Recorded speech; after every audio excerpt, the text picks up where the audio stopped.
are here to wrap up my reading for the month of July 2023. And it was okay. It was fine. It was okay. I don't know. I just couldn't feel much strong emotions about anything in July. I don't know. I have a lot going on in my personal life, and also just, I don't know. I was not as much in the mood to read. I tried to find things that were sort of like easier and more accessible. So I read a lot of like graphic novels and YA stuff this month. But yeah, I don't know. It was fine, but not great. So we are doing my new format for wrapping up. So we will start with some stats, but it's a little different than I used to do it. Appreciate everyone's feedback from last time because I have incorporated some of that into this go around. So we'll start with my summary stats here. And yeah, I mean, a perfectly fine average rating, but do you see how everything is clustered in the 3, 3.5, 4-star range, which is basically a B to an A- range. So there was not really a lot of like variation or things that were standing out. I did have a number of DNFs, and if I had included that, my average rating would actually have been 3 stars. So yeah, I mean, fine. All of it's fine. I read 20 books in total. Fantasy was my most read genre again this month, though mystery right behind it, which seems to be a trend recently. I did do a good job of reading from my owned TBR. Most of the books I read were ones that I owned. And I guess the only other call out I'll mention is I did have 3 buddy reads, but 0 books I read for vlogs in July. That will change in August, but it's been a while since I had no books that I was reading for vlogs. So yeah.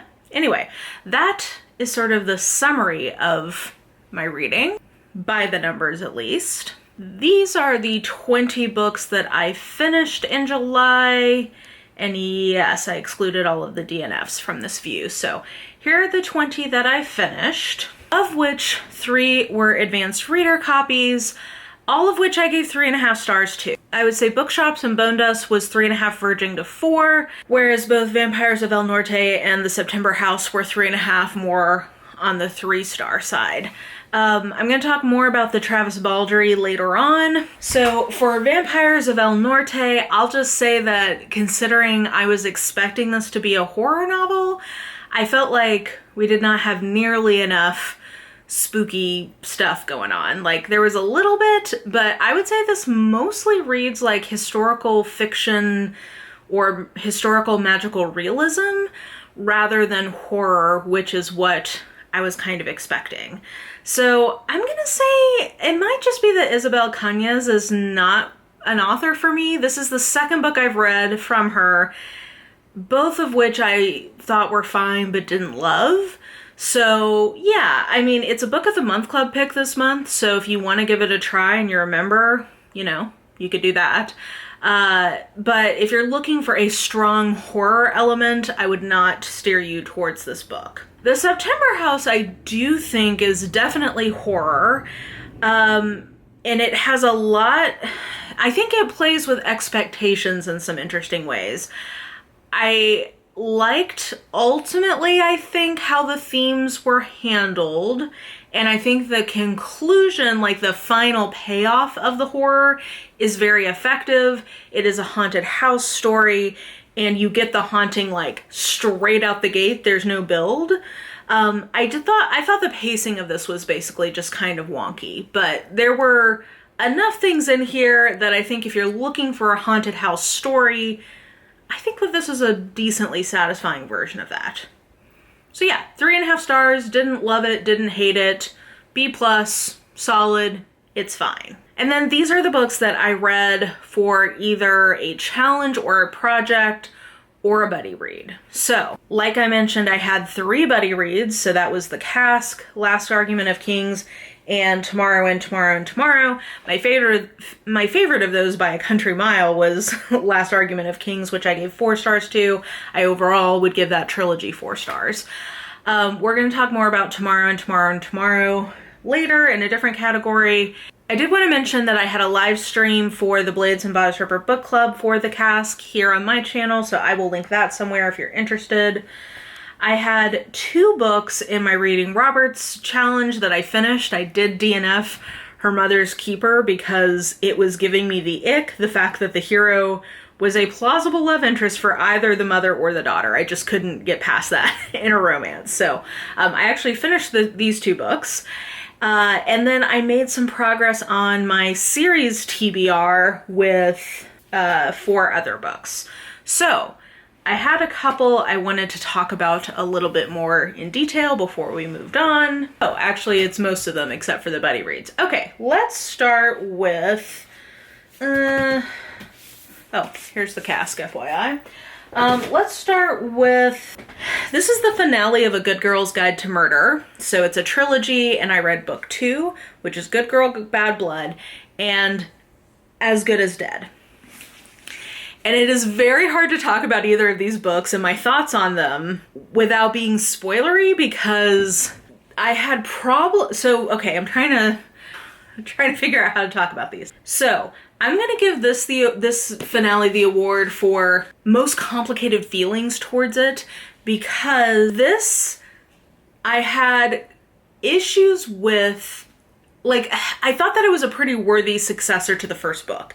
Not as good, but it had a lot of the same investigative DNA to it. It had a lot of the mixed media stuff that I found really fun about the first book, and I felt like it was a worthy follow-on.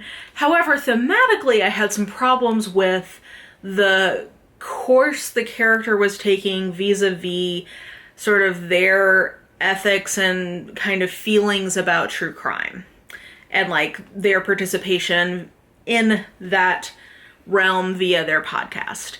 So there was that. This book resolved that thematic question I had, I think, in a really sophisticated way, honestly, in a way that's like far more sophisticated than a lot of adult fiction that tries to kind of tackle the ethics of true crime.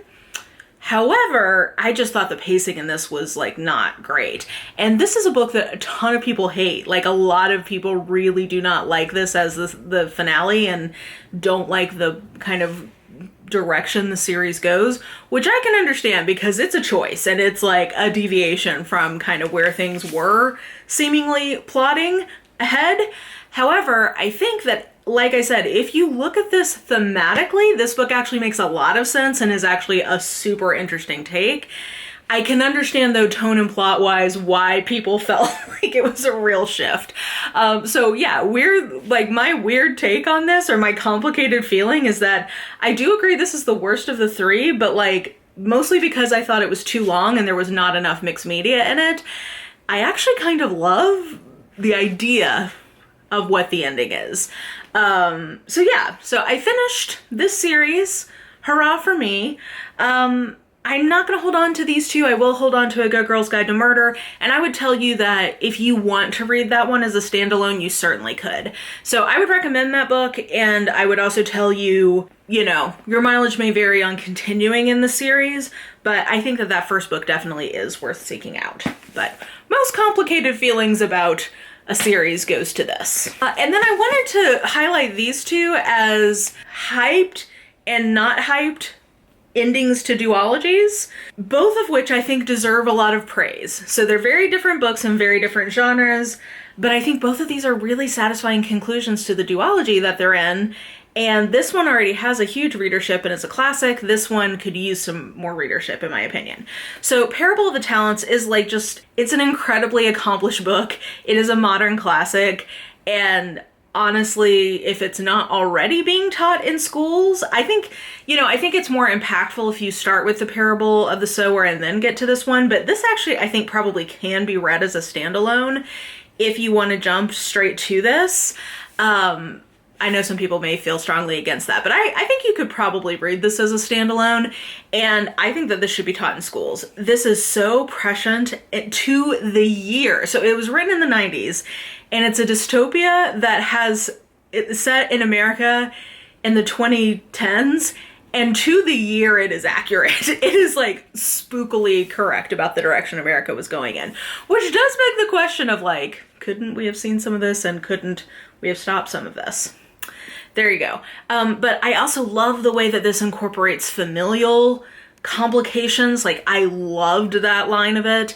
And I really love the way that religion is incorporated into this. So this has so much going on. This is not a book I connected with emotionally, but I found this very intellectually rich. Like, this was like a nice, like, scratcher for my head. Like, it made me think and it made me muse on how wonderful this is as a piece of art. So this is a piece of art that I highly recommend. It didn't have that X factor that's emotional that made me love it, but intellectually just absolutely fantastic. Hunting November is the sequel to Killing November, and I think that this is such a fun is a weird word to say because this is about like a teenage school for spies who are all killing each other. So maybe fun is not the right word.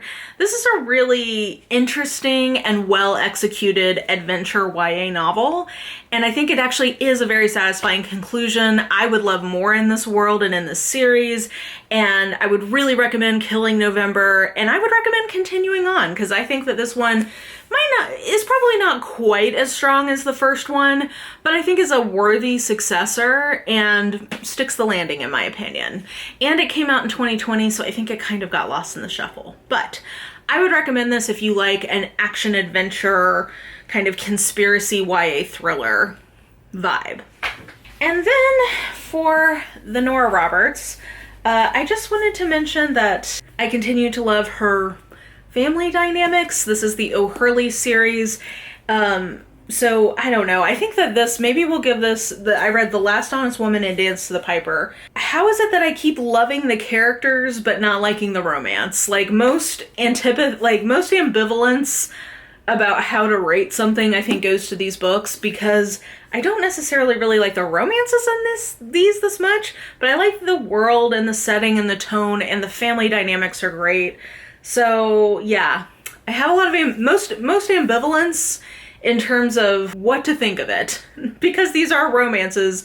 So I guess in some ways this feels a little bit like a failure, but I did still have a pretty good time. I gave The Last Honest Woman 3.5 and Dance to the Piper 3. So do with that what you will. Okay, and then we're gonna do most enjoyed, least enjoyed, most recommended, least recommended. Okay, most recommended, I am gonna say a series that absolutely lives up to the hype, in my opinion, is the Tea Dragon series by Kay O'Neill. I do think Tea Dragon Festival, the first book, is the strongest and can be read as a standalone. If you are looking for middle grade that has great representation and is just so lovely and wholesome and has beautiful artwork. It's about this like fantasy land where they have these little dragons that have tea growing out of their heads and they're so freaking cute. Oh wait, this is the... No, sorry. I told you the wrong one. I retract it. It's not Tea Dragon Festival, sorry. The Tea Dragon Society is my favorite. It's the first one, and it can be read as a standalone. I'm sorry. Okay, so they have, like, it's in these little fantasy towns, and they have these cute little dragons that have tea growing out of them. And it's just a beautiful story. Like, this one is a lot about, like, finding your place. And I guess actually the Tea Dragon Festival is too, but in a different town.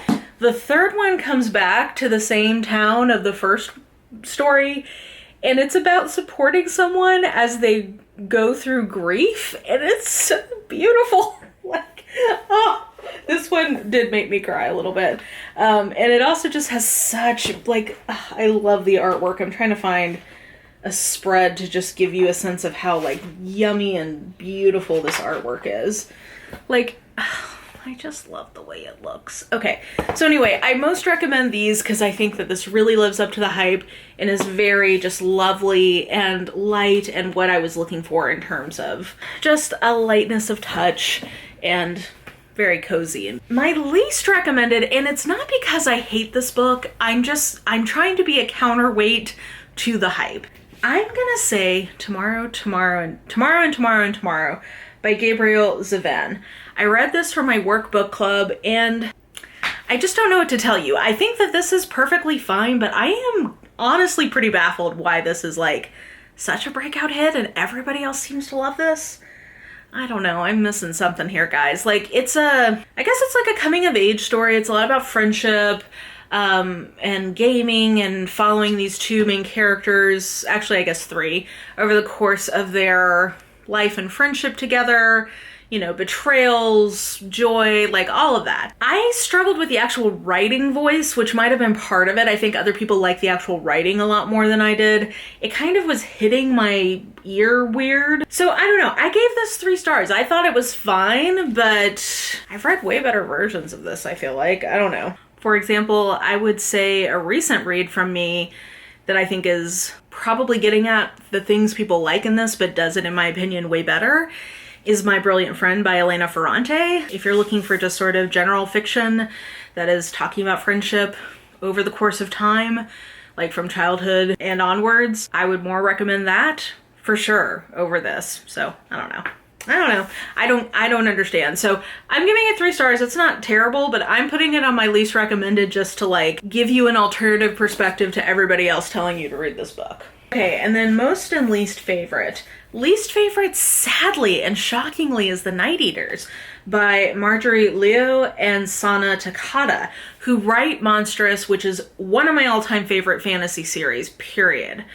But this is a new horror trilogy that they started, and the art is gorgeous. I gave this 3 stars, I should say. I didn't hate this, but I just could not connect with the story.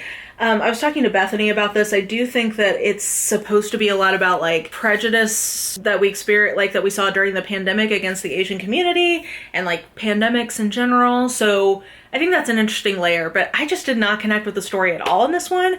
And I was just so disappointed because I love their stuff and I was expecting this to be a new series for me to just love. And I just was pretty disappointed in it. So not bad. And the artwork, like I said, it continues to be beautiful. I mean, hello, look at the cover. Gorgeous. But just, yeah, not my favorite, not for me. And then finally, I'm going to say my most favorite was Bookshops and Bone Dust by Travis Baldree. Not because it's as good as Legends and Lattes. I gave this one 3.5 stars. But it was what I wanted. I love that world. I love the overall setting and tone that he creates and the true low stakes, low angst, cozy fantasy. I think if that's what you want from him, he's going to deliver it again. There is more plot in this one than the first one, I should say, and it is a prequel. So for me, the fact that it was a prequel took a lot of the tension out of the story, even though there was more plot, because I knew that Viv was not going to end up staying there. So, but there's a lot of really cool characters that we get to meet, and it's sort of Viv in her action adventuring days, like when she realized how good she is at creating community in this other town. Yeah, so while I have like technical critiques of the structuring of this book, and again, I do want to set the right expectation, I don't think that this is as good as Legends and Lattes, but it was my favorite thing I read, even though it wasn't even my highest rated book, because it just scratched that itch. It delivered me what I was hoping it would deliver to me, and it just was lovely to be back in that world. Yeah, I really, really enjoyed it, guys. It was very lovely. It comes out in November, and I'm excited for people to get to sink back into that world, and I am assuming / hoping that we're going to get more from Viv and the gang as time goes on. So not perfect, but perfect for my mood and what I was needing in the moment. So yeah, so that is my wrap up for July reading. Like I said, it felt pretty blah, felt pretty bland. It just I didn't have like the highs and lows that really just make it feel exciting, but as you heard, I did have some things that I enjoyed reading and some things I would definitely recommend, but not my best month, not my worst month, just sort of meh. So yeah, let me know how your reading has been going this summer. Let me know what you thought about any of the books that I talked about today. And yeah, I think that will do it for me. So if you enjoyed this video, please like, subscribe, follow me on the social medias if you are so inclined. I have all that information listed in the description box below. I would recommend, if you are looking to make sure you don't miss things from me, to hit the notification bell, because I have been going live a lot more and I don't always give you guys a ton of notice. So if you hit that bell, you at least have a better chance of finding out that that's happening. So FYI there. And yeah, I think that will do it for me for today. You're having an absolutely lovely day today, and I will just talk to you soon. Bye!